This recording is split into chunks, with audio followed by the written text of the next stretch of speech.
This is a horror game podcast. It is meant for mature audiences. It may contain shocking revelations, violence, and sexual themes. Viewer discretion is advised.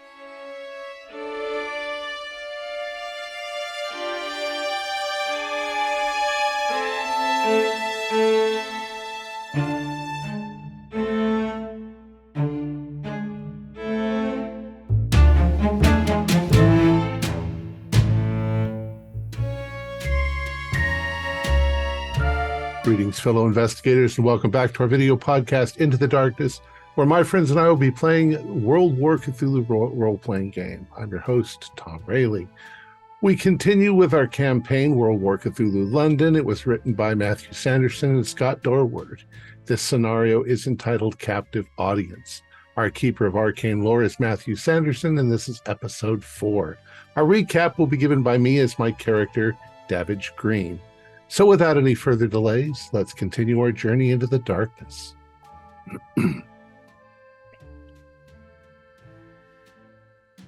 We see the world through a black mirror, and things that we see are shaded and out of focus until our eyes are opened and the lids torn back from those milky globes, and the light streams bright and searing into our skull, and it's unrelenting. Words are made of symbols, and each symbol has a meaning. Together they form words and sentences and create thoughts in the way that our eyes interpret the form of the object. So the text modifies our thoughts and feelings, making connections and lighting up the network of our consciousness.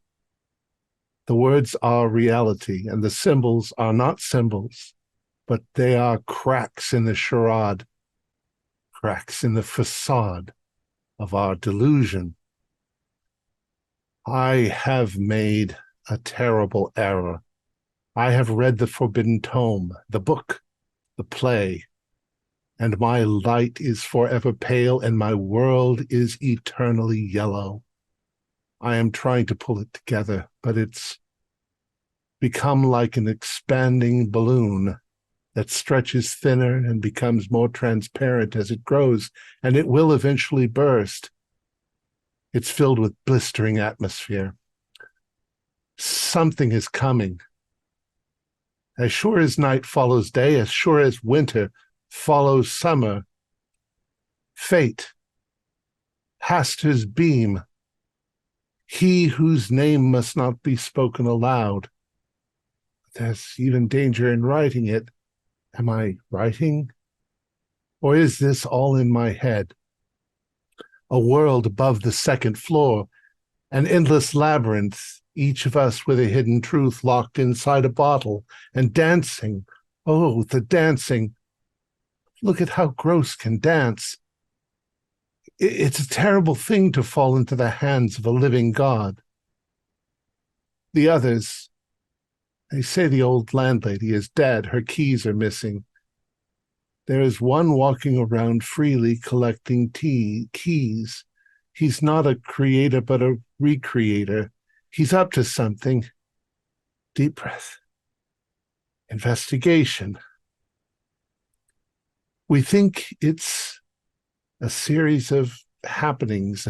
The Nazis threaten, the bunkers are filled, old Piccadilly has its spaces, and rich people need to be entertained. The play's the thing, like Hamlet said. It's a captive audience, like the French fishmonger said. Anne tried to warn me after all. Here then, let us set ourselves upon the only mission. To die when we are to die, to scream when one is to scream, as expected, to go into those darker places, and to say to the feast of reason, no more. I have had my fill.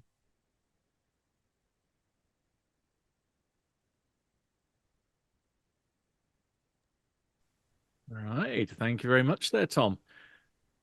So, at the end of the last session, I believe we left it on a little bit of a cliffhanger with certain guys approaching a figure that was stood on the road opposite the Piccadilly Hotel with a small collection of cigarette butts at their feet, implying that they've been stood there for a little while. So, I would like to do a quick reminder of where folks are in relation. Because I remember a couple of you are approaching across the road. Someone is pincering around from a different angle. Remind me whereabouts folks are. Yeah, so the captain would be pincering, trying to Yeah, get the target unawares. Mhm. I believe me and the captain were coming from the sides, and while Harris distracted him from the front. Gotcha. So it's you three that are there, yes? Not I, Davidge. Davidge Sorry. was giving him the scary eye, walking directly toward him, while you That's went around the sides. Gotcha. So Melvin and Gross are not there, correct? Correct. Whereabouts are you two? We just ascertained the address of Taylor Graves, but we haven't acted on that information yet. Gotcha. That's it. Right. In which case, so Davidge, Jean-Pierre, and Captain Oswald, you approach this individual from your two respective angles. He only notices Davidge at first, and he is a little bit, I say perplexed is probably the best way to put it, where there's this man that just isn't. Oh, have you got your glasses on, or are you giving me I do, but as I there? come towards him, I look at him, unblinking eyes. Mhm. I have to occasionally blink. So. Yeah, well, I'm not going to force you to to go method act on that. It's pretty much impossible. And Right. I'll probably yell at him, "You there!" Gotcha. as I walk towards him. And as you yell, a quick, almost think of it as a quick commercial break, as another quick cliffhanger. In the chat, we do have a mention about a luck refresh. Yes, roll your luck for refresh because it's a new session. Right. So, commercial break ends. We come back to probably a commercial break for sunglasses, but probably is a good one to have there. We come back to Davidge, unblinking at this guy. So first of all, he's a little bit confused of, okay, there's someone coming right towards me. I'll say perplexed that there's someone coming right towards me. Then they take the glasses off and they're not blinking. The guy is getting a little bit, you can see him starting to pull back, a little bit afraid in this instance. And that's the point where you have him pretty much bump right into Jean-Claude and the captain from behind. So he's now startled. We're going, oh, what? And looking around frantically, it feels like he's a little bit like a fish out of water, or definitely out of his depth. Okay. What are you at? Yeah, when I bump into him, I have my silenced well rod pistol right up against his ribs.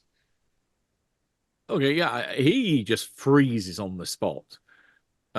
It does not require a psychology roll. He is pretty damn scared the minute that, because that implies an escalation to potential violence, and he is Yes. not in for that. Come So- with us.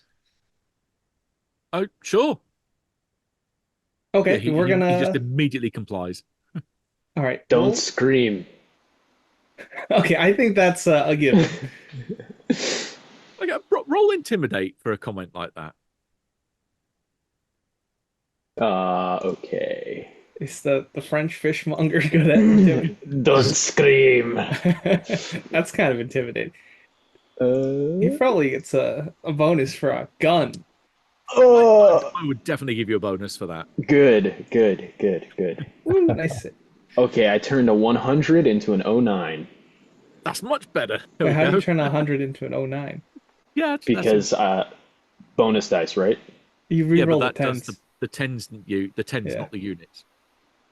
Oh, do you not re-roll Yeah, the whole thing? you roll the tens. Okay, so I turned 100 into 100 then. Oh, What? great. So 2 100s. That's a 1 in 10,000 chance. Okay. Don't tell me Yeah. the odds. Oh boy. Well, in which case, the guy isn't stunned into silence, but he certainly doesn't scream. If anything, this kind of emboldens him to be a bit more resistant. like saying, where do you want? Where are you wanting to take me? We're just gonna take a walk and we're gonna sit down in the car. No one's Oh, gonna turn on the car. We're gonna have a chat. can't we just stand outside and chat where it's nice and public, where there's No. lots of people around? No. Okay. He kind of starts to back off a bit as he's realizing that even though he's making this kind of show, trying to get anyone else around him to intervene, it's bystander effect. People are just walking past and going, "Not my problem." Yeah, someone was stabbed to death and no one did anything. So Wow. Let's take But advantage of that. yeah, he resigns himself to the fact, but is still a bit more. He's still a bit. There's a bit of resistance still there. He's not gonna just completely fold like a cheap suit. Okay. So if that's the case, I'm just gonna sit him in the back seat of the car we came in. I'm gonna sit right Uh-huh. next to him with the gun pointed at him. Okay. I'll drive. You can. Yep. Well, The you three don't of have you. we don't have to drive. We Oh. just want to talk. The three of you get in the car. That is not a problem. Can I have at that point then a spot hidden roll? This is going to be an opposed roll, and I've got to find the stat for this. One sec. Pass. I'm not going to keep switching my classes. I failed. just regular. Okay. This is against his particular skills. That is against a stealth of 80. So he's pretty good. So anyone better than a regular from what I heard there? No, regular. Let me see if I could spend it. I don't think so, but I got 39. And my spot hidden is... Oh, no, yeah, no. I actually didn't pass. I have 25 spot hidden. Okay, I am 1 point off an extreme. I rolled 17 out of my 80. So, you do not notice anything outside. We'll switch back to the interior of the car then. So, we've got the four of you sat there, and this guy that when you get up close and personal, you can smell the tobacco. He is most certainly a chain smoker. There's also a very distinctive air of grease and soot about him as well, very much implying that he's probably someone that spends a lot of time on the underground, is what this concoction of smells is assaulting your nostrils with. And definitely his kind of boiler suit that he's wearing implies that, yeah, he's definitely a workman of some kind, maybe even like an underground train driver, perhaps. But yeah, he just sits there and kind of not glares at you, but definitely looks at you all with narrowed eyes, trying to avoid Davidge most of the time, but looking between the other two. So You mind what's telling this us all? what you were waiting for? Yeah, I was gonna say, tell me what's this all about? Well, I was just looking. I was just standing there watching the hotel. There's nothing illegal about that. We're not Why? cops. He raises an eyebrow. Do you want to give me your choice of persuade or fast talk?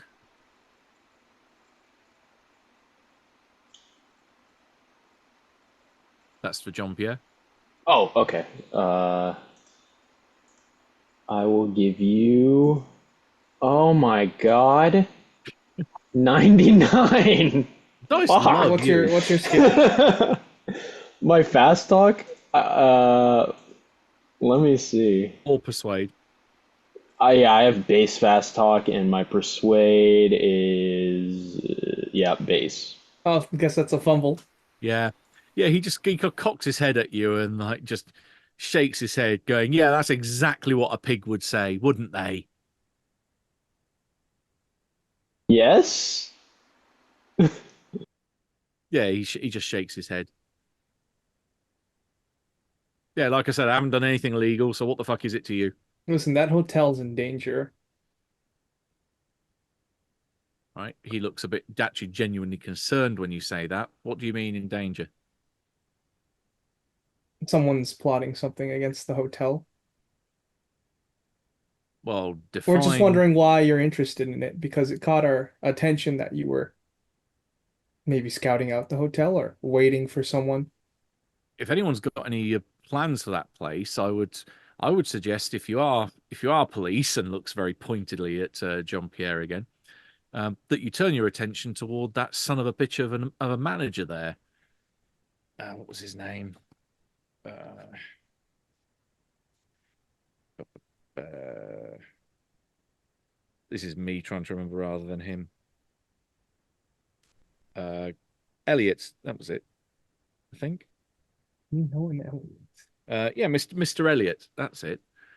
Yeah, that despicable individual wants to be taught a lesson. Tell us the story. Why? I'm gonna lower my gun.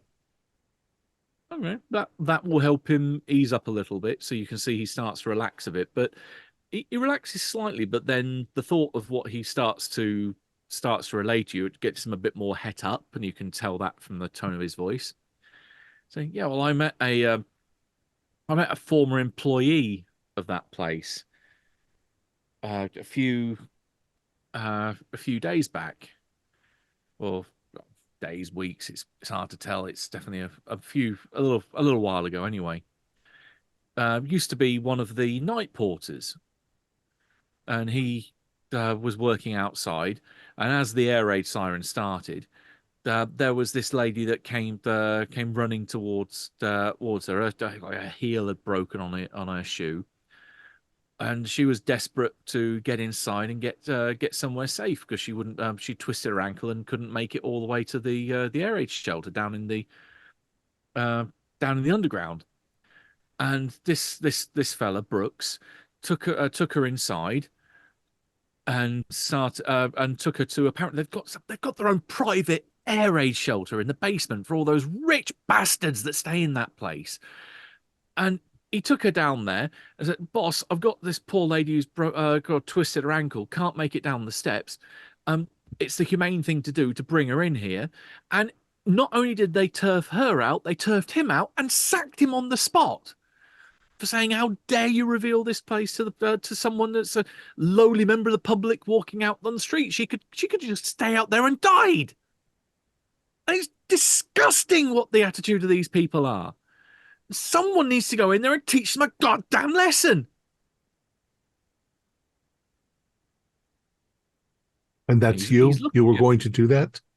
And he's looking around you to kind of judge what your reaction is to that. So what's your facial expressions looking like? We sympathize with you. I've realized that I should shut up and look forward and not talk at all and just pretend like I'm not there. No one to see here. Moving on. Was it your intention to exact some sort of revenge? Oh, definitely teach them a lesson. I've got 100 folks around here through the unions and through the locals that come Wednesday, we're going to raid that place. We're going to storm down there because the bombs have been dropping from Jerry every goddamn night. They're going to happen on Wednesday. As soon as the sirens go, we're going to pour down that staircase and we're going to go straight where Ronald told us that air raid shelter was. My face is a pained expression of very complex issues. Mm-hmm. If you also want to give me an idea, all of you can give me an idea roll. I failed. I got a 19. Oh, actually, hold on. I passed. My education is 90. I'll spend 4 luck to make it. Oh, actually, no. Extreme. It's an idea's intelligence. My bad. If you're making it extreme, you managed to pick up 3 things that he's said in that statement that maybe caused little alarm bells to start ringing. Yeah, mob rushing. Well, Wednesday is the 12th, which would match with the date of the performance being the 12th of February.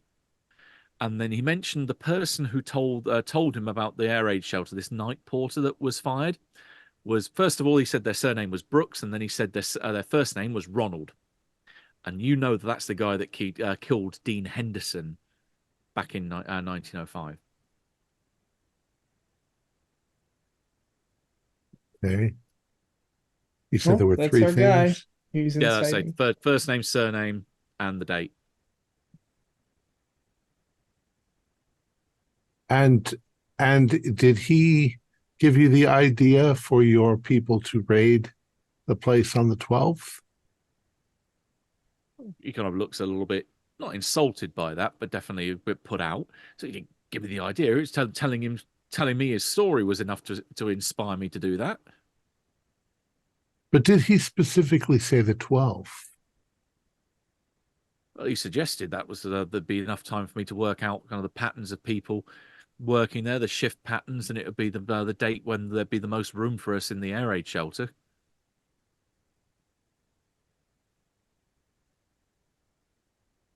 Hmm. Why, So- What day are you is it thinking? today? It is still the 9th, I believe. Let me double check my notes. Yeah, it's Saturday. Saturday the 8th of February. My bad. So you've got a few days left until Is Wednesday the what 12th. is what this man planning illegal? You could class it as a form of like a home invasion, at least of a yeah. hotel, because they are invading a private space. Right. So And this is yeah, like a conspiracy to commit and yeah, if you could get him on a technicality like that. yeah, like we could book him and he seems like he is organizing or being one of the eyes. Then again, we don't want to like murder him because it is I'm a whole group. Yeah, that'll ensure that the raid happens. I'm oddly enough, I'm going to sort of ignore the man for a moment and turn to Captain Oswald and say,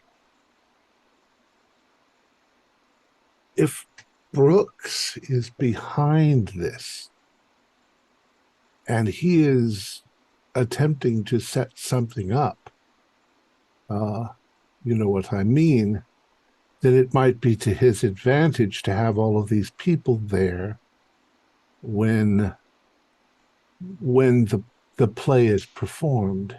Right. He'll have an increased audience and the chaos of a mob storming a shelter. I'm going to turn to the man. What's your name, sir? Me, Hubbard, Charles Hubbard. Charles Hubbard.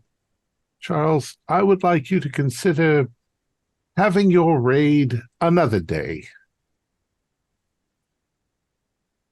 Any particular reason why? We have good, or actually, yeah, go ahead. We've come across this Mr. Brooks before, and he's more connected with dangerous people than you He's might wanted for at murder. first suspect. Yes. I You think want to he's associate with someone like that? Murder?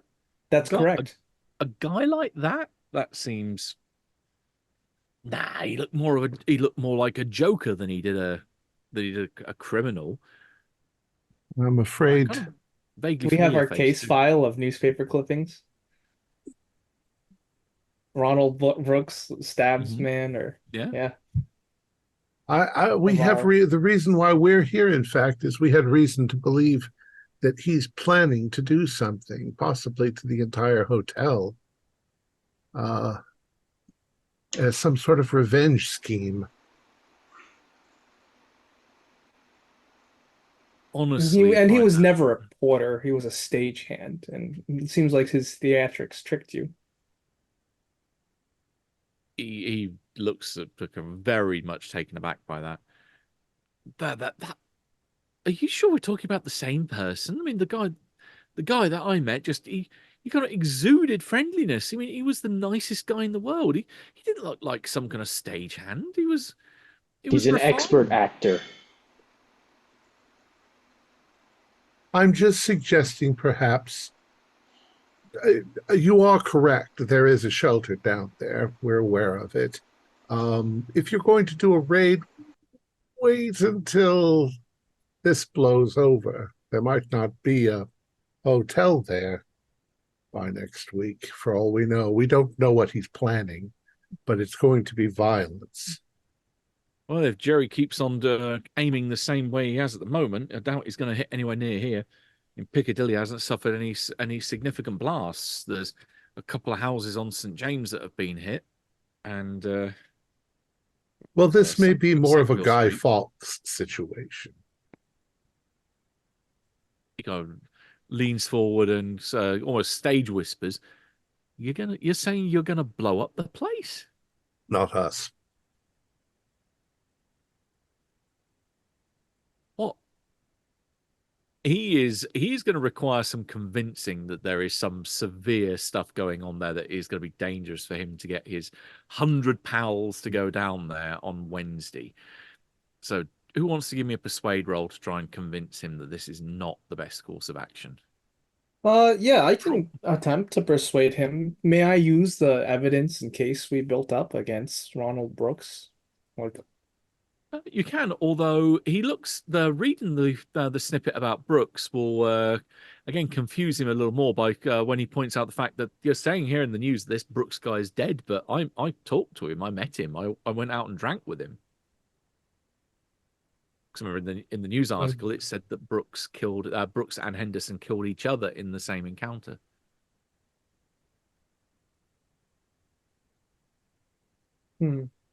Either that or use the fake name of the murderer.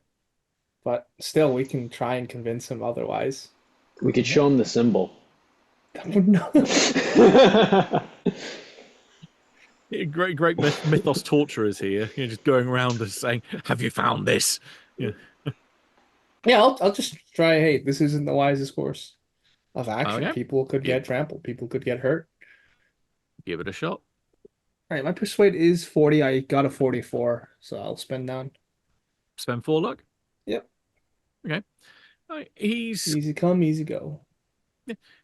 he's swayed, especially by the fact that this guy's name has appeared in a news article and that he's supposedly a dead man. So he realizes he's been tricked in some fashion, that he might be being manipulated. Listen, you're not a Okay. sucker. No, no one pulls my strings.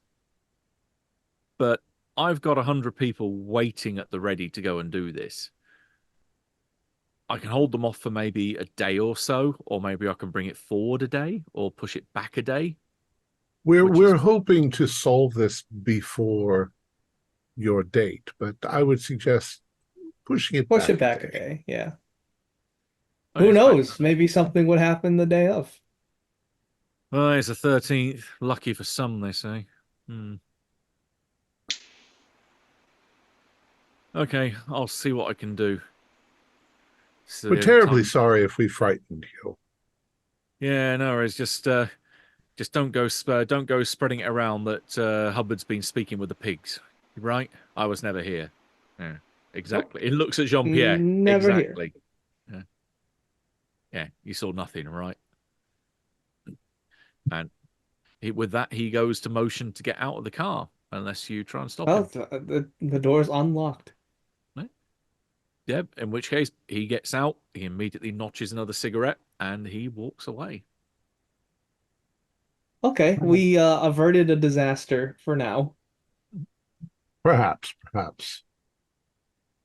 Our little friend seems to be orchestrating things. He's if this in fact requires some sort of sacrifice, I would think that the rich people might be enough. Maybe he's on the rich people's side. I don't know.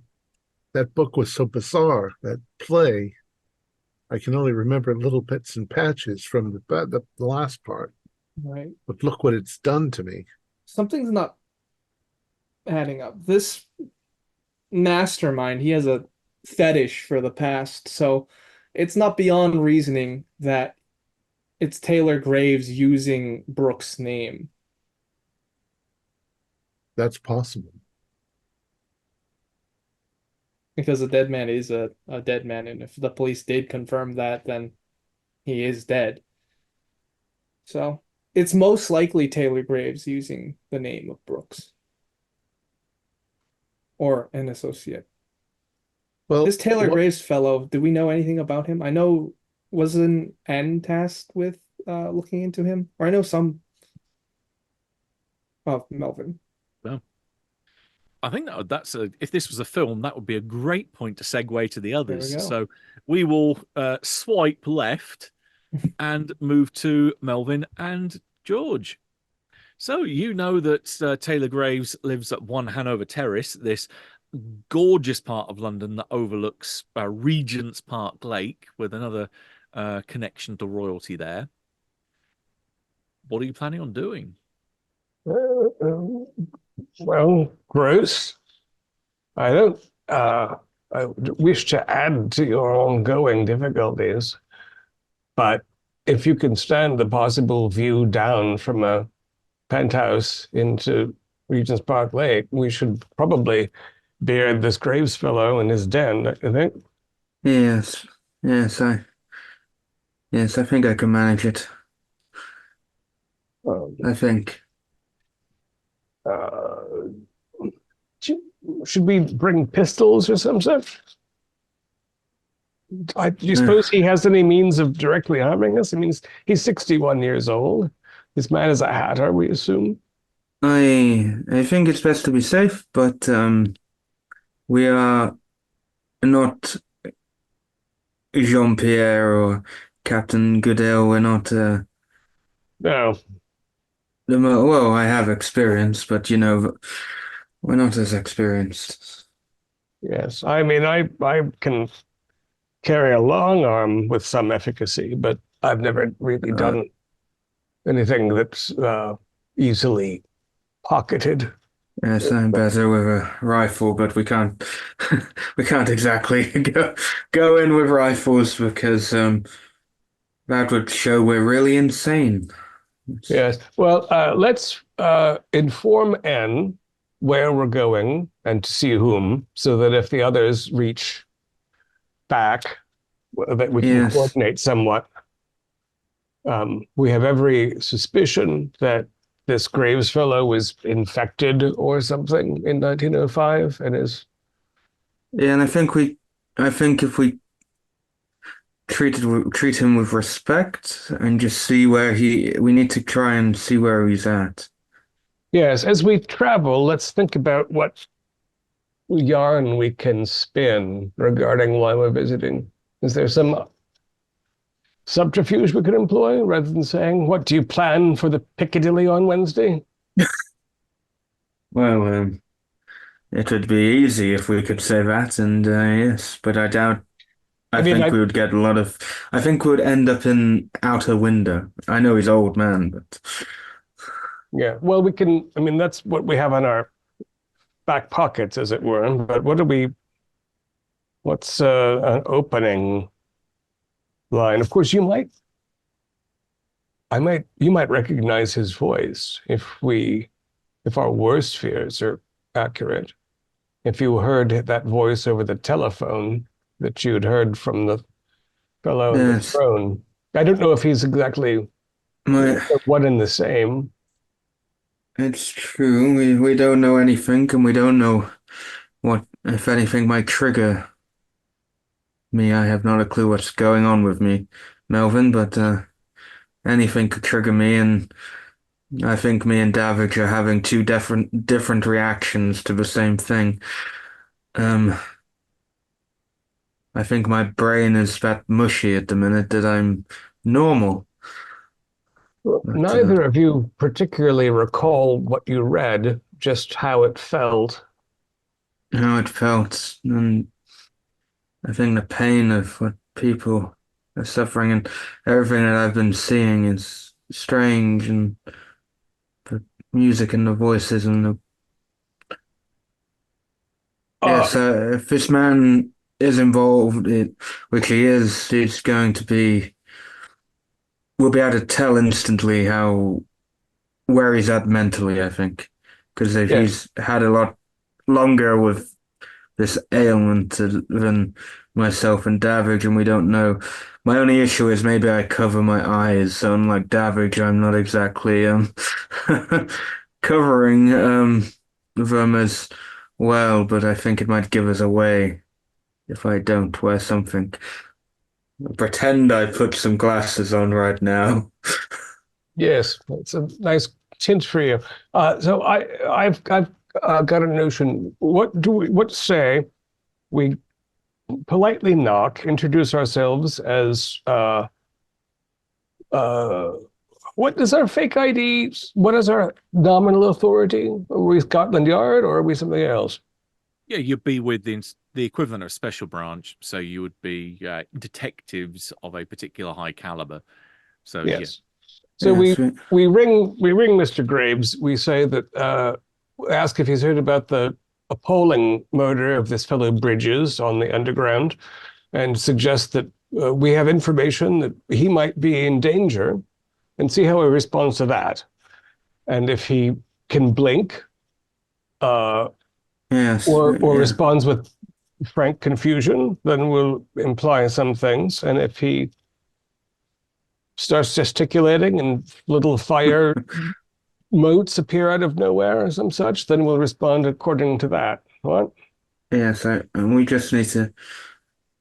to be careful, and with my mental state, I think it might be best you do majority of the talking, but I will intervene if need be, because Yeah. again, one slip from me, or if he sees my eyes, he might, or anything, it might be game over for us. So we just need to be careful.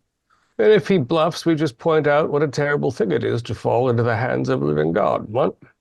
That's true. That's our ace. I can use it against my own ailment against him. So While I'm blagging him, you might take advantage of the opportunity to see whether the view from his flat over the park is the same as it would be from a regular person's flat. I wonder if he doesn't see things somewhat differently from his eyrie. yes, yes. If you keep him chatting, I can do that walk that I hear some detectives do when they just walk around as the other detective is talking. Yes, I'll Intimidation or whatever it is. yes, and I'll be a little bit muddle-headed and flip through notes so that he feels a little disarmed, perhaps. Yes. All Or right, it could all just backfire and come crashing down on us, Melvin, but he might greet us at the door with a great ceremonial knife from the Punjab or something and make it all very quick. well, I would wish such a quick death. You know where you're going, I'm afraid, if we can believe the dancing lady. Yeah, So, well, I've survived this long, Melvin. I think I could survive a little longer. off to Hanover Terrace, then. Yes, indeed. Look sharp. okay. So you're going physically there. When I heard you say call, I wasn't sure if you're going to try and ring him or you were going to Right. call upon him. Yes, So I'm just gonna- paying a call to physically. Yes. Gotcha. Okay, Hanover Terrace, when you arrive there, it's an impressive structure.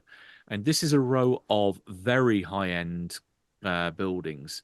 They're technically terrace, but each terrace has a couple of Italian-style wings that go off in both the left and right of the front door. The front door of each of these buildings looks like it could withstand a battering ram.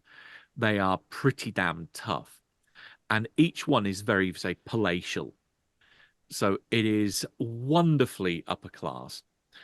There's a long row of trees which very much removes you from the main road going past Regent's Park. I think it's Regent's Park Circle. So it does provide a good degree of privacy. So you won't be particularly noticed by anyone unless they are going to another house on Hanover Terrace, which is unlikely, or they're coming out of one of the other Hanover Terrace buildings. So you can park up outside without any difficulty. You notice there are no other cars parked in front of any of the other buildings. So all wonderful 19th century architecture. And you are confronted with the front door. You can see that the windows on all of either side of the left and right wings, all the curtains are shut. Mm. Well, so he's known to be reclusive. I wonder if he's got a more significant aberration than a staring eye. Potentially, it could be worse. We don't know how it progresses, so I also wonder if it means he has a smaller staff or what. Well, we'll find out. I'll ring. Okay. You pull the bell.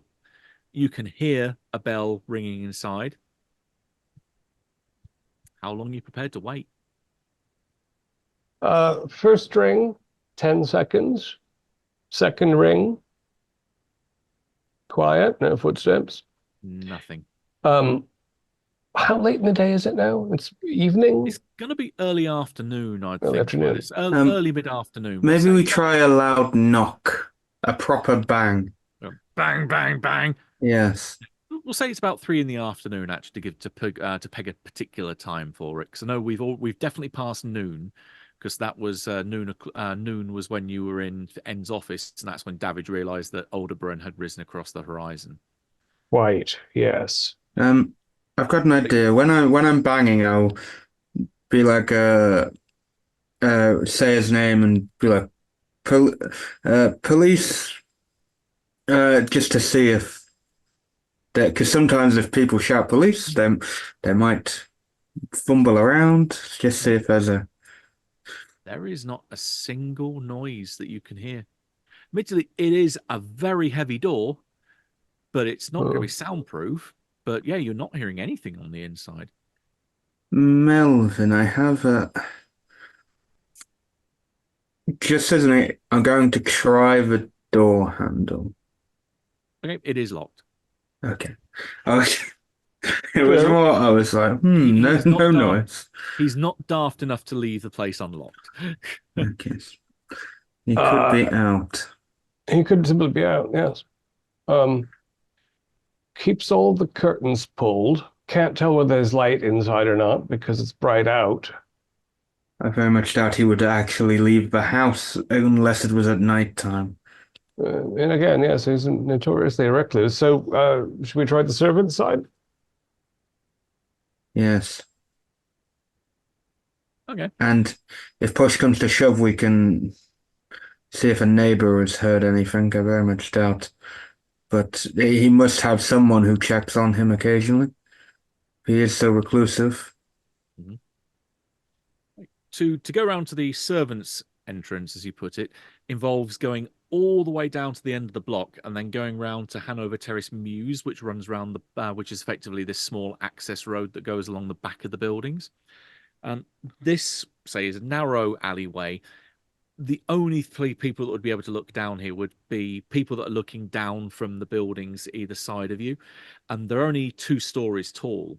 Now, admittedly, these stories are they're very high ceilings, so the floors themselves are quite tall. So it means the only people that are going to get advantage from you are the people on the first floor, so American second floor, looking down at you. There's no third floor. There's only these 2 floors above ground anyway here. And is there a garden between the Mews Lane and the terraced homes? It's not so much a garden. You can see there's definitely what look to be garages that line the Mews. This is where people would go and park their cars. Beyond that, I mean, you're looking at probably 8-foot to 10-foot tall walls. So unless let's say George gives you a boost up in an area where it's a bit more discreet, just so you can get a quick glance over one of the back gardens, you're getting the impression that there's a garage, then there is a bit of a garden. Some of them you can see air raid shelters that have been like Anderson shelters that have been built in the back gardens. And then there's the door that would connect into the kitchen or what would be nominally the servants' area. And I'm reasonably affluent, and George is quite affluent, so we would know whether sort of the Mews gate was locked and people left the milk and whatnot outside, or whether delivery people went straight to the kitchen door, say, and knocked there. The entranceway into the back area of 1 Hanover Terrace has been taken up completely by the garage. The end of it, where you reckon there would be a gate that would have gone into the garden, has been bricked up and looks like it's been converted into another kind of outhouse there. But there is the doorway that goes into the garage, and also the double doors that open so a car can get in and out. And through a window that provides a view into the garage, if you were to walk over and to wipe away some of the grime on the glass, you can see there is still a very nice car inside. There's a Jaguar that's in there, an SS 100, which is quite a sporty Jaguar model for the time. But given the fact that petrol is rationed and there's not so many vehicles out on the streets at the moment, you can notice the tires are a little bit deflated. The car has been sat there for quite a while. How recent a model is it? He was driving 3 years ago or 5? Within that period, yeah. Mm. It's definitely a pre-war model, and it's quite a high-end vehicle.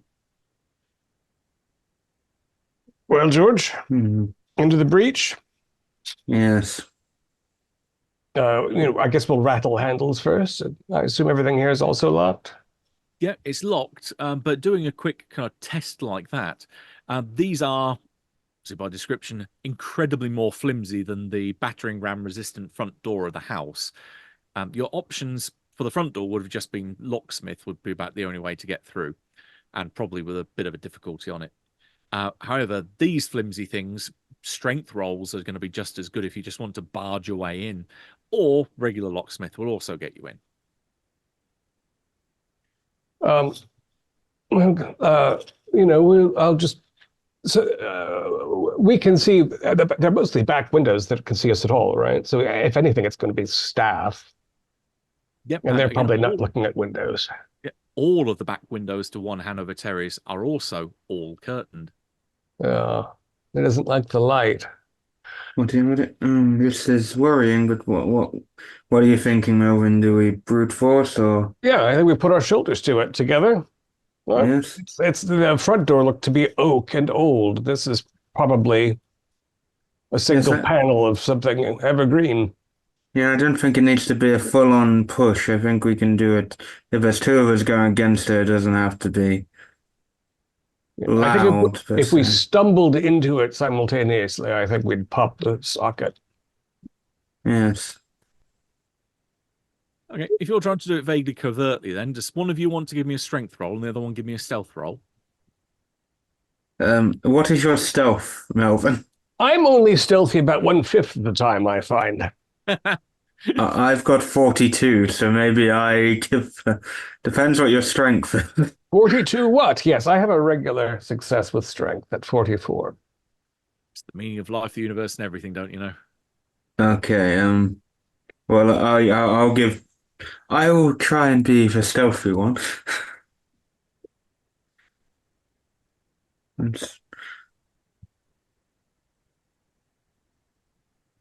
Oh, George. That sounds like you're, as the door is being barged open, it sounds like you're knocking over paint cans. Maybe you go. It's worse than that. It's 3-0. Oh, so it's a Jean-Pierre roll. Okay. Right. You barge through the door between you. Melvin is able to obviously push the door out, but the way that George attacks this, yeah, you end up stumbling over a load of empty paint cans. They go flying. One of them gets stuck on your foot, which you then end up kicking off, which then shatters a pane of glass on one of the interior windows that looks over the back. That in turn, you hear a cat go "Meow," and run off into the distance, and you create one hell of a noise. Can I have a group luck roll from between the two of you then, please? I'm at 41 currently. I'm at 54 luck, so that's even. 70. Well. Okay.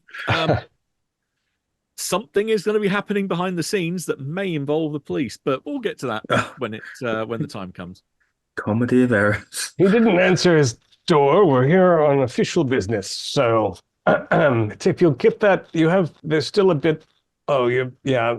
Can you wipe the blue paint off your shoe before you barge through his home? We don't want to be.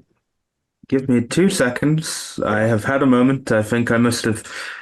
I think it's this issue I'm having. I think it made me stumble. The voices made me stumble. Yes. You say blue paint. This is all yellow paint. Oh. Oh God, I might even have a little. Yes, and make sure, take your handkerchief to your eyes in case a speck got in. It's not as though you could squint. Yes. You know what, look? Let's just have a look. Yeah, thankfully you have not. I'm not going to put it that bad. So you've definitely not got paint in your eyes. It's got Um, kind of all up your leg, and it's ruined your trousers for sure. And I'll just shoe. buy a new one. Definitely any deniability regarding our whereabouts is out the window. All Yes, right, but brave we face have on a it. we have a cover story, so if We have any, you paperwork. know, I think we can blag our way through because the man didn't answer. We suspect him of being involved in a case. Yeah, so now we go to the door of the house from the garage and we listen to see whether he's bounding up Pottering and around. perhaps, closing a shotgun. Sure. Or anything ominous like that. So you go out into the back garden, and indeed you do pass this Anderson shelter, which is built off to your left. And there's a series of stepping stones that lead through the grass.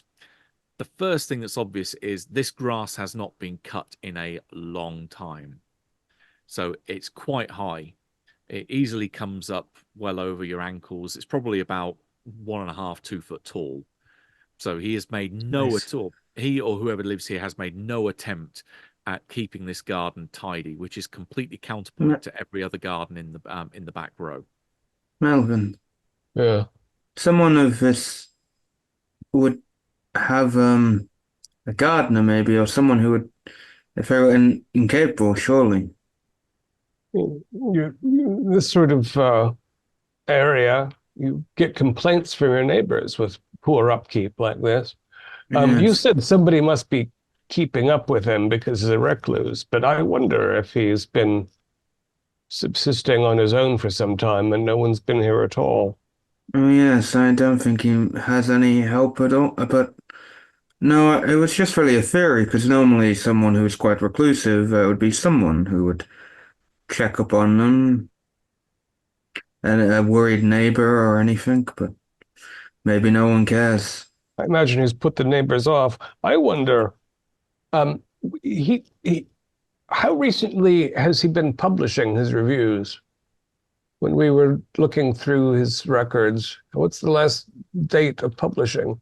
No, he's still been fairly regular. He writes a semi-regular column, and that's been on schedule up until last month. So it'd be expected at some point in the next week or two to put out another one.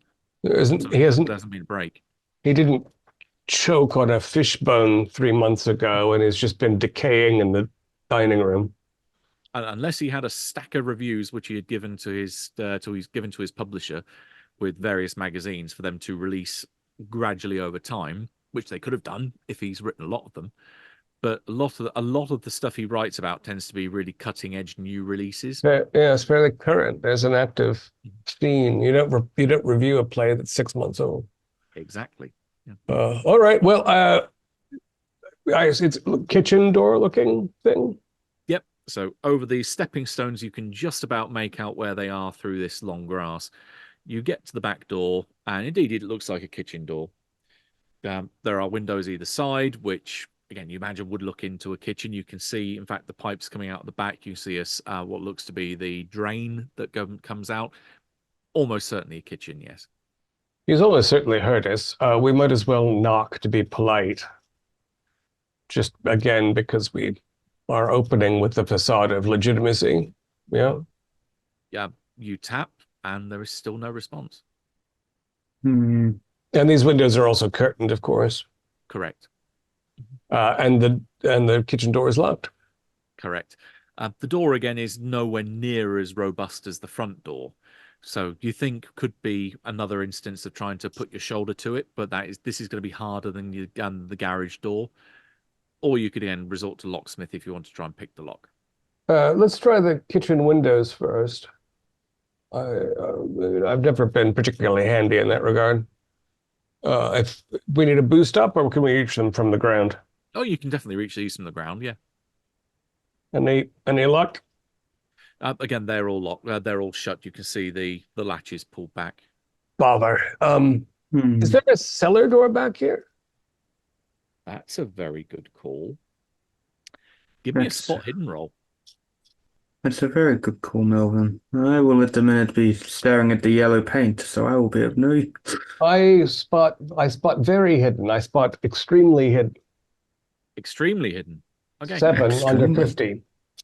In which case, you do notice then that along the very bottom of the wall, there are a couple of instances of windows, very similar to what you remember having at Teresa Hughes's place. That those Mhm. windows that opened up that allowed you to then crawl down into the basement.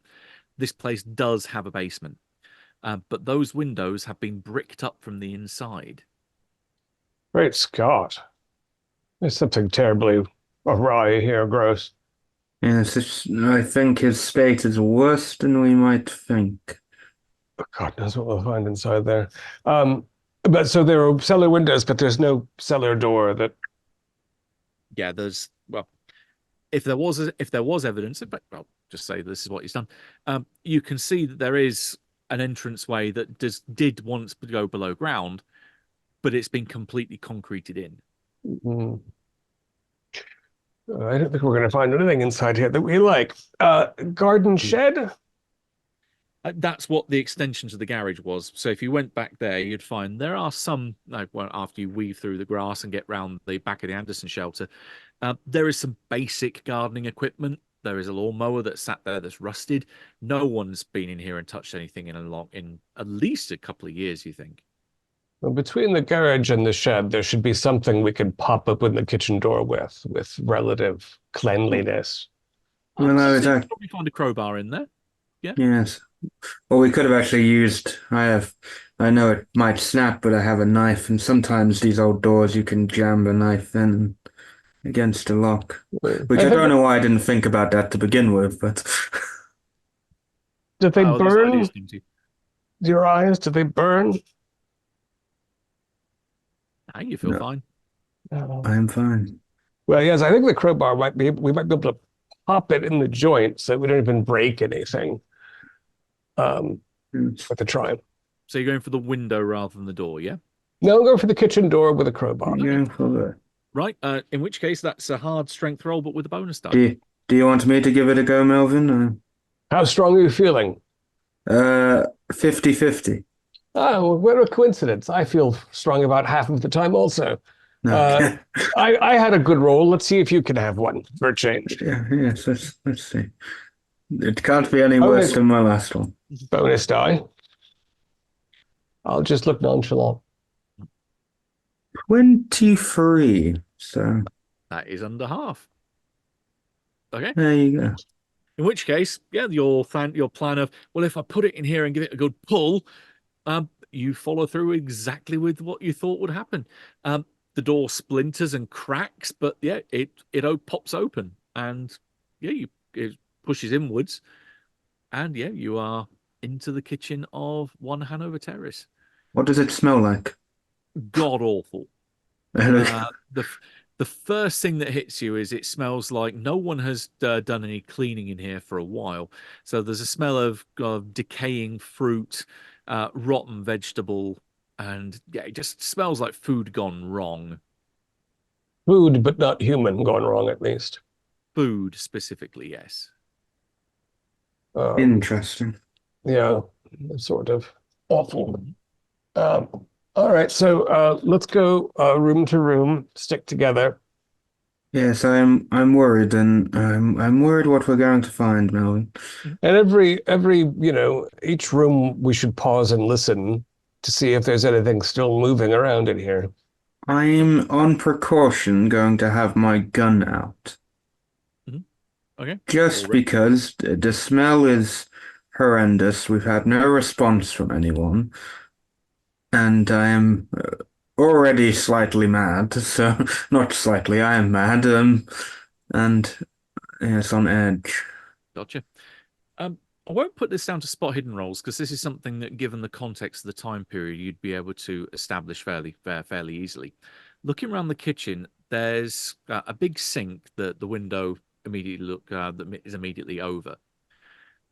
And in that, you can see piled up, there are plenty of dishes. There are plenty of plates, bowls, and other such cutlery and utensils, which are all thrown in there. And that's partly where the smell is coming from. There's also a large cooking, like a vat that's sat on the range cooker. And that has probably about half full of what looks like some kind of vegetable stew. The fact that there is so much food left over and that there are so many plates here makes you think there couldn't have been just one person living here. This is like shared rations that have been put together to make communal food. There's been several people living here. And as you start to look around between like the adjoining dining room that comes off here off to the left, where you see there are plates left on this table looks like chairs are being pulled out and that it has been completely utilized, you think maybe at least 10 or 12 people have been living here. How large would you say the cast of that play is, Dr. Gross? Probably about a half a dozen, maybe. I don't know. Yep, or maybe even a few more. Yeah. Probably about a dozen. Speaking parts and then background folks. So so the entire touring company has been here, and the soup on the hob isn't moldy. It's starting to go off. Starting to go off. I wonder if that means they're in place already somewhere. That means we need to check here quickly for some clues, I think, as to where they might be. Or at least ideas of what may be going on. I mean, where would they stage themselves before their performance in a few days? Or are they coming back, or are they all asleep upstairs right now in the day like vampires? Or in the basement. Or in the bricked up cellar, yes. Because why brick up the basement? Because then the only way into the basement is, the cellar is in the house. So there must be either an extra prevention from people getting in the house or hiding something in the basement. And looking from where you are, from the fact you've come into the kitchen, that would normally be where you would find an interior entrance down to the cellar. There is no interior entrance down in this room. And I knock on some of the walls. Okay. I will give you a spot hidden roll and extrapolate your results to search this room and the adjoining rooms as well. Okay. Yes. A combination of tapping, looking to see if you can spot hidden. We've got our regular only. Regular's good. I got dead on my regular. So. Okay, between the two of you then, you do a combination of tapping around the room, looking at walls, just think, okay, are any of these panels? And after a while, you're fairly convinced that these are solid walls that connect between whatever the room is that's on your right. There's no door that connects to whatever room that is. And then on the left, that is the one that goes into the dining room. Knocking around, there is a slight hollow difference, but when you go into the dining room, you can tell that's because that's where the chimney runs up through the center of the building. So that's where the echo is coming from. So it's definitely, there's no hidden door back there. Going through into the from the kitchen, going forwards through the house that gets you towards the front door, you come out into the main hallway, which is where the stairs are that go up to the first floor. The door off then to your right as you are approaching leads into a lounge. Again, displays more sign of there being multiple occupancy. There are chairs moved all over the place. There are cushions that have evidently been sat in, magazines and newspapers that are discarded. There's definitely a communal atmosphere about this whole place. And then the room that you go, if you wanted to turn to your right again to go back on yourself, so that would then be the room that adjoins the kitchen, that opens up into a study. In here, this is where it seems like Graves did a lot of his work. You can see there's a typewriter, there's a writing desk, a pen, inkwell, and such. But there's also a row of bookcases against the left-hand wall, which a lot of them contain the volumes that he's reviewed over the years. So this is his working library, as it were. The middle of those three bookcases, there is a scratch, like an arc that comes out on the floor, which would imply that the bookcase moves. Well, I guess we're going downstairs before up, eh? What? Yes, I think so. Just before, is there any like Careful what you documents in read. here? Any documents that catch our eyes? Nothing incriminating up here in here, no. Okay, then we Right. move. No slender mustard-colored volumes for you to read. Surprisingly, a lack thereof. Right. Well, I'll pull on the shelf, George, while you cover me with the pistol. We have yet to hear so much as a squeak or a groan of wood, right? Nothing. I think if there was people, we would hear. The house is very untidy, not very clean. So I think there'd be a lot of creaky floorboards around. So There I certainly would think be. Is there still a fog of smoke in the lounge area? Yeah, so probably a little bit because it's the 40s, everyone smoked. So yeah, there's definitely an aura of tobacco in there. Figure out where they read the coded to. All right, I'll pull on the bookcase. It scrapes back, and you can see inside there is a drawstring. Oh, no, actually, it's not there. Sorry. There is a set of steps that go down to your right, so they slant against the wall of the basement. The bricked up basement. The pitch Yeah. black bricked up It is scary pre- basement. It is pretty much pitch black, although with the little bit of ambient light that you've got in the study, or shining a torch, or even turning the light on inside the study, so you've got the interior light there. We You have can to. see All it the goes windows down. are. Yeah, that's true. Otherwise, you would have to. You can pull the curtains open on the study that overlooks the back garden, which would I get don't some light in think. here as well. But okay, you can keep them closed. But yeah, looking down with the light from inside the study, that you can see goes down to what looks like an earthen floor of the basement, and that right at the very bottom step, you can see a drawstring light, or at least a pull light, hanging from the ceiling. All right, I'll take the stairs first. You follow behind me with the pistol. Yes, I'll cover you. Okay. So you start descending into the basement. This place echoes a fair bit, so you can hear the creaking of the steps as you go down, and then you reach up and pull the light. Yes. Right. Is there a new smell as we descend into the cellar? It's definitely an earthen smell with a bit of moisture in the air, and you pull the string. David, Jean-Pierre, and Captain Oswald, can I have luck rolls from each of you three, please? From us. Sure thing. Yep. This is the camera swapping scene immediately as that light comes on. 52 out of 55. Okay, so regular 06. success there. Definitely We're not very turning Jean-Pierre. we're turning the ship around. Oh, wait. We had a luck roll. I forgot you said that. Luck refresh. Yeah. And I didn't get anything back, so I failed. All right. No. In which case, then, Davidge, the glass of the car next to you, just as you've let your friend Hubbard go, and you're considering what to do, the glass of the window next to you immediately shatters as this brick comes straight through, and then looking away as you kind of reflexively lean back as glass showers all over you, there is just this dark shape and what looks like a figure with a knife lunging forward to try and stab you repeatedly, like shank you in the car. We'll go into a surprise attack as this guy comes over and tries to stab you, because none of you spotted him outside with his stealth roll. Oh my. So let's do see if his surprise attack hits or not, and then we'll go into Dex order. We trying to capture an insane person alive? I've No. got a skill of 70. Hell no. You have the wrong insane person. Meanwhile, Dr. George and I feel safe in the spooky basement. I rolled 10 out of my 70. Here we go.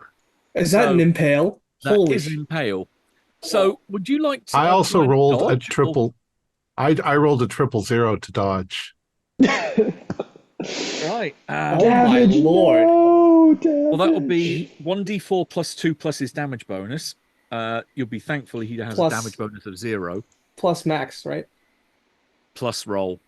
So it's Yeah. going to be 6 plus a further d4. Holy That shit. D4 only rolls a 1. So Okay, you're lucky. 7 damage as this maybe someone, as they were saying about, what was it, an Indian burqa knife comes straight through the window and slams into your chest. 7 points of damage. I It leaves me imagine with that's probably 2. going to be. It leaves me with 2 points. Do you want to give me a con roll to see if you can stay conscious? That's a 90. So I think the I do lights not. go out.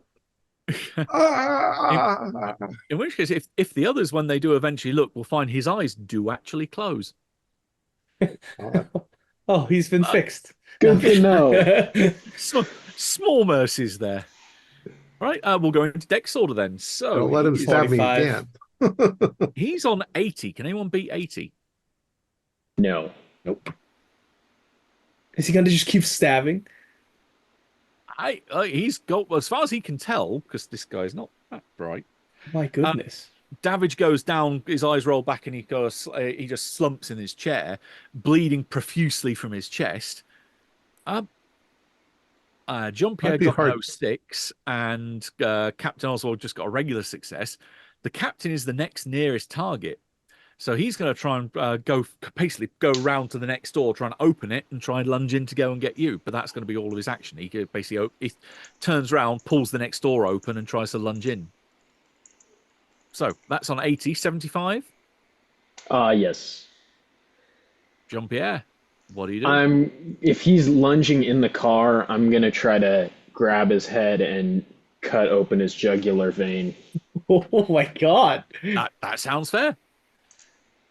Okay, I will give you a bonus die. He is not going to try and fight back or dodge. Okay, well, the first roll was a 10, and second roll is a 38. So 10, and that's fighting brawl, which my extreme on fighting brawl is 12. Okay, so that's an extreme. Right, so that is with a Impale. knife of yours, probably very similar. It's going to be a D4 plus 2 plus damage bonus. Perfect. Right, so have you got a damage bonus? No, I don't. Ah, shame. So the same as him. So you do 6 damage to start with, and then roll the D4 on top of it. Yeah, just 1. Exactly the same. Right, so that's 7 damage back to him, which seems only fair. He did 7 to your friend, so you've done 7 to him. And that is more than half of his health. So Did you just stab him in the neck? Yeah. But he's all right. He still remains conscious. He rolled 36 out of his 60. Oh, I really thought that would get him. You slice him across the neck, and all apart from obviously the ripping of flesh, the tearing of tendons, opening his windpipe. There's just this smile that immediately goes across, creeps across his face at the same rate of which your blade cuts across his neck. Captain Oswald, what do you do? Guess we're in a knife fight, so I'll get my switchblade out and try and just stab him as well. Okay, again, I'll give you a bonus die because he is not fighting We're back. getting or real resisting. stabby here. Oh, 8 already, so no need to roll. That's a D4 plus damage bonus. Yep, because it doesn't have the +2 for just being a switchblade. Yeah. So if it's an impale, that's what? D4 plus 4 plus 4. Okay. So 8. Yeah. Let's see. Oh, I did roll an 8. There you go. Yeah. In which 4 case, plus then 4. you finish off what Jean-Pierre started. Your blade goes pretty much, instead of just being the open cut, goes straight up through his neck, and then you can hear it pierce through his through the lower part of his mouth, through his tongue, up into his lower part of his upper palate, and he just goes he shudders for a minute, and then just collapses on you with this blood. I'm going to shove the weight everywhere of in the his back the body car. off of me. I'm going to scramble to Davidge and start first aid. Okay, give me a first aid roll. Do we have to roll sand for getting mutilated? You We didn't get you mutilated. operate with effectively the auxiliary wing of Network N. You have various different positions in either military or covert ops. This is a normal day at the park for you True. guys. So. True. All right. Well, I rolled a Hospital. 44 for the out of 50 for the first aid. In which case, It's David, just one, right? regain 1 hit point, and you are brought round. Hang in there. Put him in the back I've been- seat. We have to get to the hospital. All right, I'm I've gonna been apply stabbed. pressure to his wound, and I'm gonna keep it up. Yep. The man, does he have any identifying objects on his person, wallet, anything? If you tap him down, he does have some stuff. You find that he has a set of keys. Looks like a key ring, so he's got a number. It looks like 2 keys, one presumably for a front door, one for a back door. And also he has an identity card, which confirms his name, which is Stephen. Sure, Stephen Nash, and he lives at 13 Haberdasher Street in Shoreditch, which is the former address of Ronald Brooks. Because I know that you'd already got the address for Haberdasher Street already. This confirms that, yep, he lives at the same house. Lived. Well, Everything that's happening it's all part of the play. Just get him in the back and we'll get to the hospital. You want us to throw the corpse of this man in the back? Just put him in the back. Okay. Well, you do that. I'm applying pressure to Davidge. gotcha. There's definitely some commotion out in the street as this guy just walked over with a brick and smashed the window. But again, almost bystander effect. No one is wanting to get involved, but they're all rubbernecking and gawking as they're seeing people either lent in the car, being thrown in the car. A couple of souls, just as you're starting to pull away from the curb, are yelling, "Police! Someone quick! There's been some kind of stabbing!" But you're able to pull away and start to head towards the hospital before any Bobby can arrive on the scene. A proper shit show. Mm-hmm. Yeah, so you've got Everyone got impaled in that. That was kind of brutal. Oh my God. I like my combat swift and deadly. But yeah, so you've got a corpse, and you've got 2 of you covered in blood, and 1 of you covered in their own blood.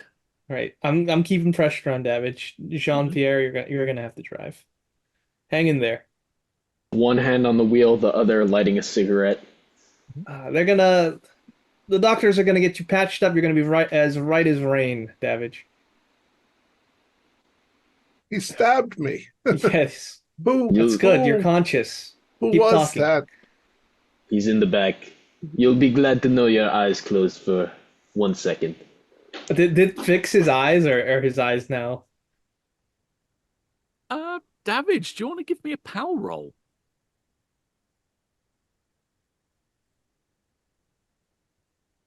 $39, which is almost a hard.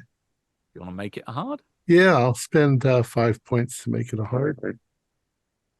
You can blink normally. No, Again. 4 points to make it a hard. Oh, who knew? Almost getting killed lets you blink normally again.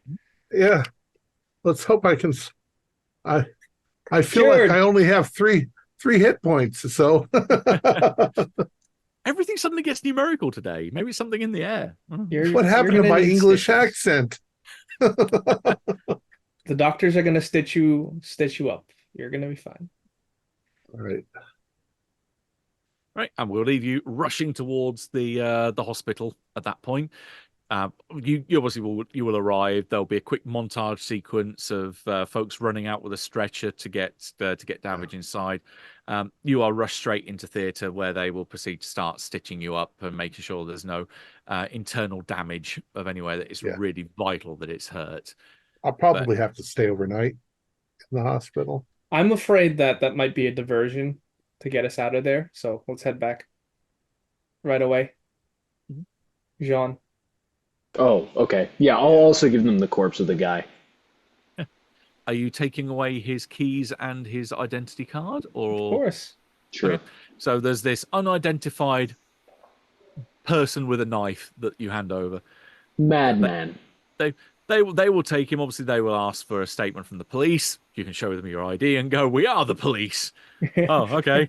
Well, I Yeah, suppose we'll hold them and wait for someone to come and buy and collect it for the morgue then, eh? Yeah, I'll use the telephone to contact Dan saying that we were attacked Okay.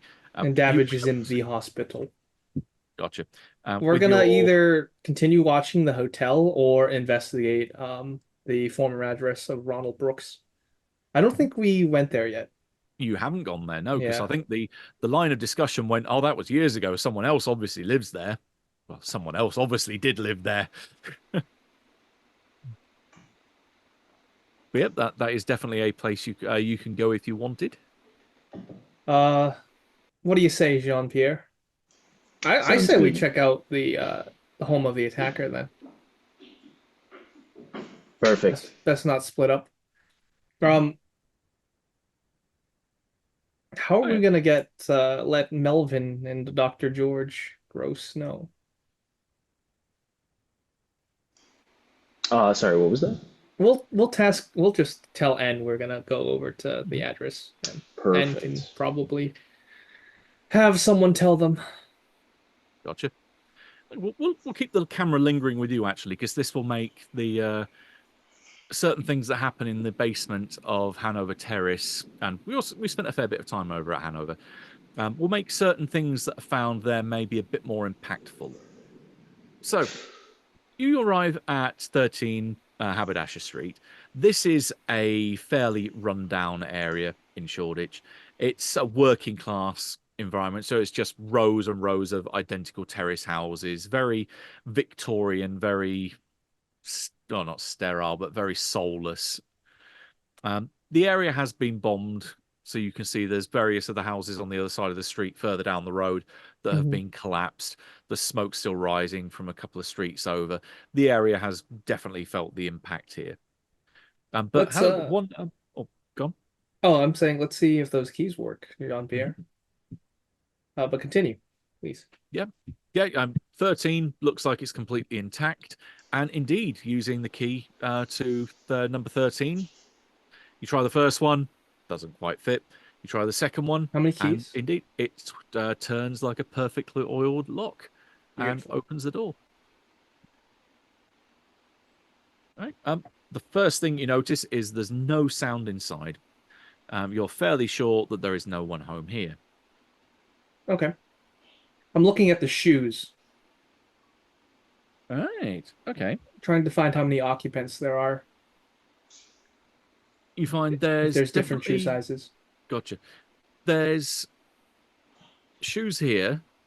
There are 4 sets of shoes. There are 2 that evidently look like they're female. Okay. 1 that looks like they're probably a boy's shoes, and then 1 that's an adult male. Okay. 3 of them don't. Oh, gone. Oh, nothing. 3 of them don't look as though they've been used in a while. In fact, there is a thin layer of dust over them. So the 2 kids and the adult female shoes, they haven't been touched in a while. Interesting. All right, just something to notice. So 2 of them belong to children, 1 of them an adult female. Yep. I have a strange feeling that despite the variety of footwear you found, this is an occupant of 1. Right. Or maybe something happened to the maybe a spouse and children. Let's continue searching the place, Jean-Pierre. Okay. But This I is will a have my weapon drawn and ready. gotcha. And a flashlight. Pointing upwards and searching around in here. You do need a light because echoing another house on across the northern part of town in Hanover Terrace, all the blackout curtains are still drawn here. So apart from a very thin sliver of light, maybe where they haven't been pulled quite shut from the outside, there is just this very eerie, dusty darkness that enshrouds this whole house. But as you move from one room to another, you're finding a similar pattern, that there's dishes in the sink that haven't been washed. There's just meager rations here, so there's only signs that there's been one person living. Just a regular table in the back near the kitchen with a single wooden chair next to it. The utensils thrown in the sink. No effort made to clean it up. In fact, probably a couple of those dishes are probably shattered and broken at this point. There's a glass with a that's half drunk of water. There's a wireless in the corner. There's a few old newspapers, about a month old, that are discarded on the floor nearby. Yeah, just this place is a mess. There's a narrow set of stairs that goes up to a second floor. Any basements? First floor, they creak as you head on up. Yeah, are there any basements? There's probably a basement here, or at least a small one anyway. Okay. Yeah. Well, we'll clear that and then go up. Okay, going down to the basement, it looks like there is a bed that's been made down there. So it's just one of these old metal frame beds with a single flat mattress. Okay. The area that's been converted effectively into the bomb shelter, even though it makes no difference if there's a direct hit on this. Well, if there's a nearby hit, then being in the basement is probably a better idea. If there's a direct hit, it's not going to do anything to save your life. Which, to be fair, a whole load of people did during the Blitz. They just decided, I'm not going to go off to the bomb shelter. I'd rather take my chances up here. And like I say, lots of people did. And that looks what the occupant's been doing here. But yeah, apart from maybe a chamber pot that hasn't been emptied down there, so that stinks a bit from where from when they did spend the time in the last air raid. Very, very dark urine down there, implying that it's been there for a while. Yeah, there's no sign of any recent habitation. That's, again, you think maybe this is 2-3 weeks ago that someone was last here. Okay. Well, I can't say a bomb got him, so I guess the shelter worked. Well, basement's clear. Let's try for the upstairs. Okay. You head upstairs. There are 2 bedrooms that are up here, and one what looks to be almost like a box room or storeroom. The bedrooms, one of them looks occupied, the other one doesn't. One of them looks like it was probably a kid's room, but the bed is completely neat and tidy and doesn't look as though it's ever been slept in. Then the bedroom, what looks to be the adult's bedroom, one side of the bed has definitely been used, but the other one hasn't.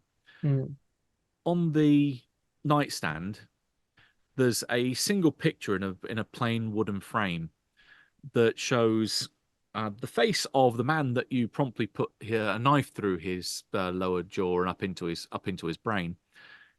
He is stood there looking quite proud, next to 3 other individuals. Family man. Yeah, 2 of them you can see obviously shorter than he is, are stood in front. So he's got one arm wrapped around the shoulder of what you think would probably be, from the build, look like his son, and then his wife next to him, in what looks to be a nice summer dress, so a nice floral pattern. The kids in what looks to be a fairly plain shirt and a plain blue dress. But that's about as much as you can get in terms of description, because their faces have just been burnt out as if a cigar has been pushed against each of their faces, leaving just this burnt oval where the face should be, and then a fresh white backing board has been placed behind it. It's almost maybe a pallid mask where their face should be. Yeah, that's a stretch.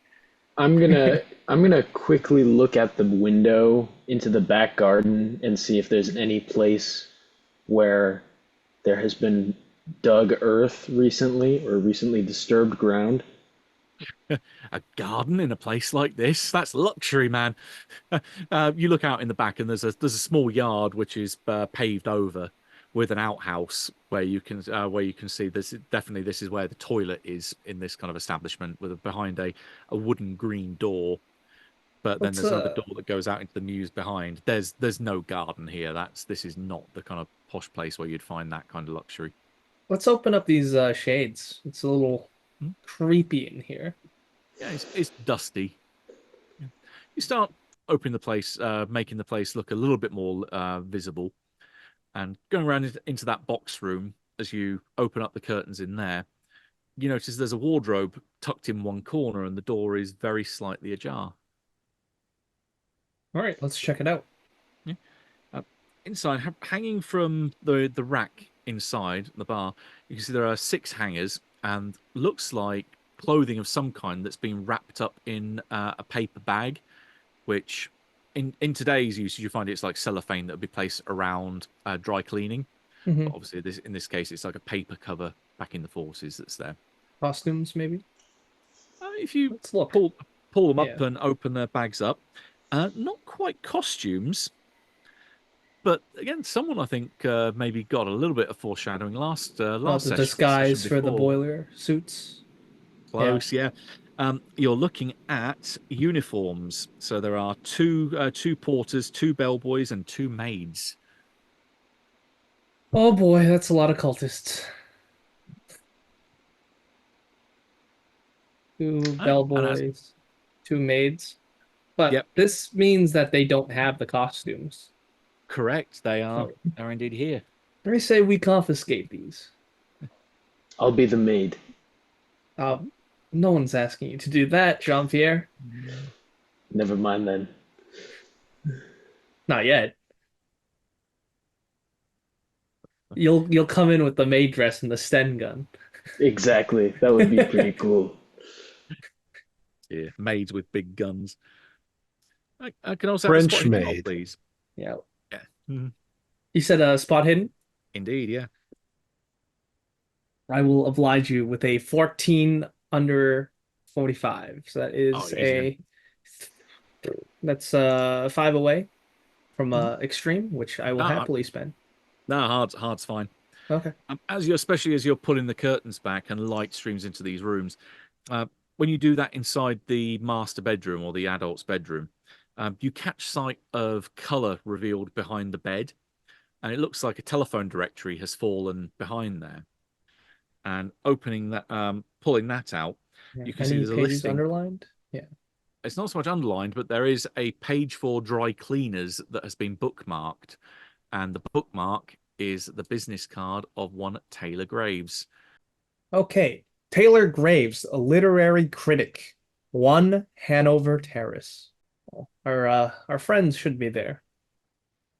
And indeed, about that time, click as Melvin pulls the light, and even though only a single bulb turns on in the middle of the basement, you can see that there are at least the light that does slowly pulls out from there. You can see there are other light fixtures that hang down from the ceiling, but all the bulbs have been removed. So whereas once upon a time this would have illuminated the whole basement, it now only illuminates a single spot right in the center.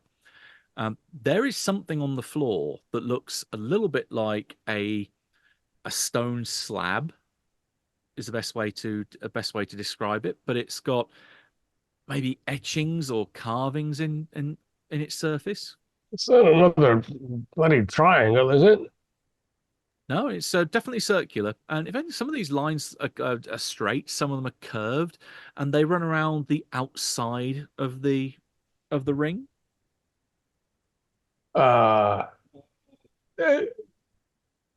Nothing no one is scurrying behind curtains. We hear no footsteps or gasps. You hear nothing. If you want to give me a spot hidden roll, then you might be able to observe something else down there, though. Yes, let's do. 29. That's that's just barely a hard. I am glad you did, because I spotted nothing. You think over on your... Actually, we'll say it's right on the other side of the room then. There's something up against the wall, but it's right down at the floor level. So whatever it is fairly small. It definitely is too small to be a person. It's not moving, but you can see there's just something there. Is it something in the shadows back there, Gross? Let's maybe we should investigate that, and then because the light's over this dais or whatever, we can look at it more closely. We appear to at least be alone. Yes, let's have a gander. Yeah. So going through the little pool of light, shielding perhaps a little bit to preserve the darkness. As as before we do it, looking at the stone, does it bring anything to like if I stare at it? Or You do not recognize this in any way, shape, or form, but you did answer the one question I was going to ask you about the route you're taking to get to the other side of the room. If you're going straight over that circle and kind of shielding your eyes from the light, can I have Yeah. a D20 and a D8 from both of you, please? Good heavens. Exciting. Rare dice. Ooh. All right. D20, 19. Oh, that's going to be okay, good. I will let Melvin do his two first, and then I would just so then you. D8, 2. Okay. Okay, so my D20, 15, Okay. And the D8. and 8. Oh, you have to roll the big ones on the sand dice, don't you? Right. The D20 is magic points. Cross them off. If you run out of magic points, then it goes into hit points. The D8 is sanity points. Oh shit. I have 11 magic points, so it's not too bad for me. Mhm. Melvin's just gonna start bleeding from the nose and eyes. Luckily, right, 19. Oh, good God. Does he just die? No, but I'm reduced to 2 hit points. Oh my God. I had 11 magic, probably. So if we You probably don't have the energy then as soon as you get onto this stone circle, those cuts, those grooves in the exterior of this thing light up like a Christmas tree. Purple light rushes up like a beam into the sky above you. It then reflects back off the roof, almost making this complete shaft of purple light, and you start to hear piping from the shadow. just so you're aware, I succeeded my intelligence roll. Okay, well, you're I think weren't you on the verge of indefinite insanity anyway? Well, I'm on 33 sanity, so Yeah, that's gonna be enough to push you over. How would you like to flip out? I don't know. I feel like he wouldn't stay. He knows where the yellow paint is, right? Oh, out back upstairs in the Yeah, I garden. feel like he might have just gone that into. He goes out, gets the yellow paint, and just starts flinging it everywhere. Just Okay, flinging the paint and so covering the house in yellow paint. you just the house upstairs. Yes. Okay, right. So you rush out of this circle, but by now the damage has been done because you've actually Melvin got the required number of magic points with just him on his own. So George bolts and runs upstairs as Melvin falls to his knees, drained, trying to drag himself out of this circle, as something starts to come out of the darkness on the other side of the room. This thing slithers towards you. It's about the size of a car, with these tentacles coming out from beneath it that then start rolling it forward. You can catch the sight of what looks like almost like a shell of a turtle or tortoise coming over its back, and this almighty distorted mockery of a face somewhere between a human and a frog that looks up at you with one paw clutching what seems to be a golden flute that splits in two directions. This thing just sits there and stares. You can give me another sand roll for seeing this thing.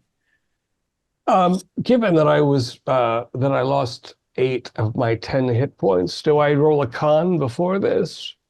Or I'd say because this is more of a magic point loss rather than damage, that we'll skip that for the minute. Well, I'm fine on Saturday. I got a 29. Okay. Pass for seeing this is just 1. Huh.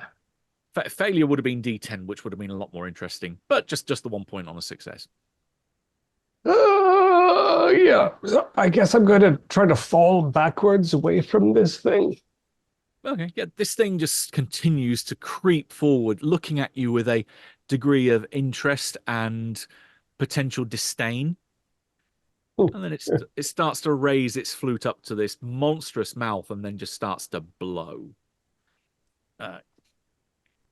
quickly.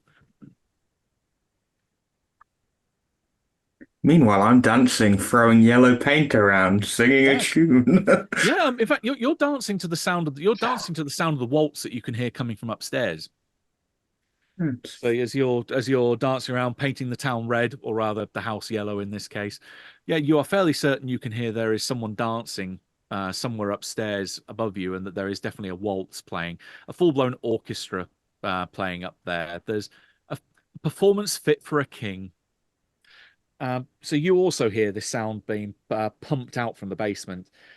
There is no SAN roll here. It's just you lose 1d4 SAN for being able to exposed to this.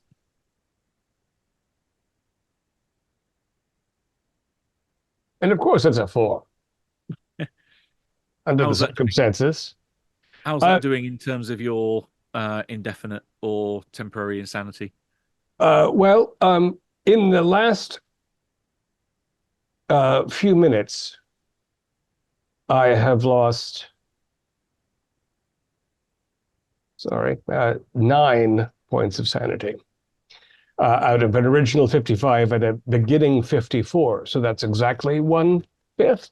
Yeah, you need to lose 11. So it'd be, if it's 55 was your starting, then Right. you need to hit 11. So you're Yep. 2 points away from going a bit gaga. I'm holding on. Right. This thing looks like it's going to continue playing. It doesn't look as though it's moving to attack in any way, shape, or form. But if you're trying to back away and get the hell out of there, in your weakened state, I'm going to ask for a combined strength and dex roll to see if you can force yourself up the stairs. Is there light still coming out of the circular dais or whatever? Oh yes. That also does illuminate what was on the other side of the room. So at least in your one little cherry on top, that at least you see what it was you were going towards. It looks like it's the discarded pile of clothes that have been ripped open. Some blood spatter on them. One of which is just just a plain white shirt of what looks like it could be worn by a kid, a regular blue dress, and a floral adult dress. Oh. Well then, if I can get out of the cellar, I'll have some information to share. Mm-hmm. So it's hands and feet and bum just moving backwards. And you said con and strength? Strength and dex. Strength and dex. All right. Nope. I failed for both. 57. Stumble. In which case you are going to be around here for the next. This takes you more than 2 rounds to get out of here before this thing starts piping away again. Another D4, please. Oh no! And that's 3. That's pushes me over the 11. That's enough. Yeah, that's enough to drive you temporarily insane. Right. In which case we pull back a little bit while George has gone a bit crazy. Melvin has gone a bit crazy. Both of you have come upstairs and have just been throwing yellow paint everywhere. The study is completely covered. The books on the shelves are ruined. There's chairs and tables which have been tossed aside in the lounge. The cutlery in the sink and the kitchen has been completely trashed. Your windows have been smashed open. And at this point, you realize finally that as you start to come down, you're not too sure how long a period has passed. I mean, you're covered in paint, both of you. Maybe even cuts where you've grabbed hold of the rim of the paint can and you've cut yourself where the sharp edges of this thing are. But yeah, there's just suddenly you realize that there's no noise coming from the basement. Whatever that thing is, if it's even still down there, it's not making any noise. But you do hear tap, tap, tap, or a knock, knock, knock from a door upstairs. And that's where we will leave it for tonight. Oh. You guys need to call some backup. While I'm in the hospital eating lime jello. Who thought an empty house would have been that much of a problem? Just an empty house. Mm-hmm. Our players included Max Meltzer, Josh Harwood, Alex Sun, David Gasway, and myself, with Matthew Sanderson as the Keeper of Arcane Lore. We have a Discord server where you can chat with other members. You can set up private games. You can learn the finer arts of gameplay and game mastering. We provide audio-only versions of our shows free for you to download from Spotify, Podbean, or iTunes. Support for the show is provided by our patrons who are listed in the closing credits. If you'd like to show us your appreciation, please visit our Patreon page listed in the description, or you can use the thanks button just below the screen. Like, share, and subscribe to our channel and punch the bell icon for updates on our latest shows. And leave us some comments. We enjoy reading them and answering any more questions you might have. This is Thom Raley, together with all the members of our gaming club, inviting you to journey with us once again into the darkness for another adventure into the universe of H.P. Lovecraft and the Call of Cthulhu role-playing game. Until next time, good luck and good gaming.